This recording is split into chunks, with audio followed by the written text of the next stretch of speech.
Avec le passif de la Jinx, ça peut peut-être se retourner du côté des T1. J'ai l'impression que c'est peut-être l'objectif. On va utiliser le DPS de Keria. Le buff sur Teddy qui va pouvoir aller avec le kill, pardon.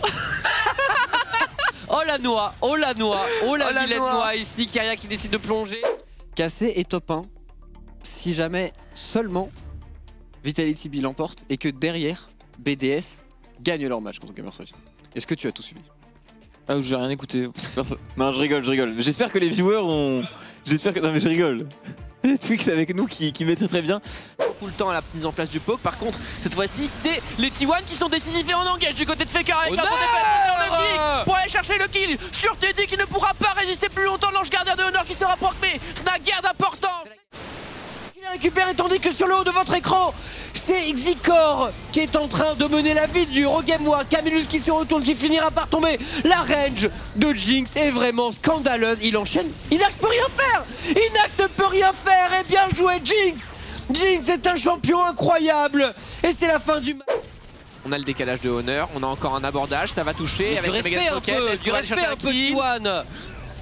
Ça va être un kill pour Hoyt. Et on va même récupérer le kill tranquillement. Quel sur Teddy. respect! C'est incroyable. Quel respect ici, on trail kill, c'est du 2 pour 1. Attention à Et l'arrivée trop de tard. Elim ici qui tente de tout donner, mais Honor le kick. Et Lance Honor qui est validé, peut-être Fate pour un assassinat dans ce buisson. Fate qui tente son all-in, qui est directement touché par Gouma aussi, qui va tenter de tout donner, mais la couverture de Honor est exceptionnelle. Et finalement, les T1 sortiront vainqueurs de ce play. 3 kills de leur côté contre 2 concédés. Alors là, pour le coup, bah, je vous entendais dire que j'étais 1v2, mais là, je pense que j'ai 1v9 la game. De A à Z. J'ai juste gap la D en face, y'a rien à dire. Est solide et le kill est pour Peanut. Ouais, on n'avait pas encore l'ultime sur Peanut, on n'en avait même pas besoin. Caris Oh, par contre, ce spell qui a été dodge et on va aller au 1v1, il n'y a pas de flash sur Chovy. On utilise le shield au dernier moment. Il le savait. Il réclame le 1v. Et on se fait respecter pour Peng. Attention, Darlik, Melonic est level 6, on peut tanker la tour. Easy dive normalement. Alors attention, il faut quand même finir le kill ici. Oh, Melonic, il y a un coup de tour en trop. Peut-être ce coup de tour, il survivra, Melonic. Ah, il a super bien joué, il a ravancé vers le coup de tour pour heal, essayer de faire passer le coup de tour pendant son ulti. Je crois qu'il a réussi. Et Il s'en sort tranquille. ils l'ont vu sur la wave, non? Dos un petit peu seul face à Asa, il s'est un petit peu trompé de chemin ici. Asa va venir réclamer le kill, non il force la stoppage dans un premier temps, mais Eka va arriver maintenant. Et qu'est-ce qu'on peut punir sur Asa? Asa qui a le set de Renata d'ailleurs, Asa qui flash in de suite sur Exakik. Asa, regardez-le avec le set de Renata qui prend tout de même un kill, pendant que du côté de Ragnar on a réussi à récupérer Steelback. On va y aller du côté de Yak, il est forcé de flash out. Eka qui pourrait...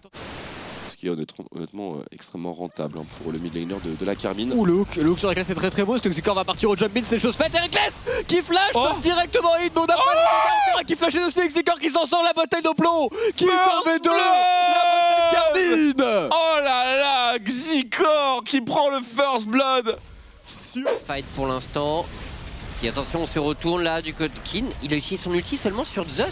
Oh, il est décevant cet ulti, mais est-ce que ça va suffire tout de même? Le teamfight des Freaks qui est tout de même colossal ici, et Faker ne pourra pas s'en tirer.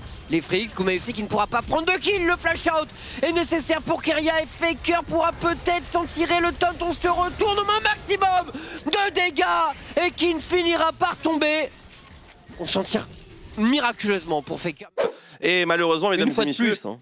vous allez encore l'écouter parce que ce fichtre traiton a réussi à nous avoir et il va probablement commenter le match de la semaine. Vitality contre LDLC. Non mais t'es mute. LDLCOL contre Vitality B, match de la semaine. Malheureusement, on a Traiton en commentaire, mais le match devrait pouvoir garantir sa qualité par lui-même. On se retrouve dans quelques instants sur OTP.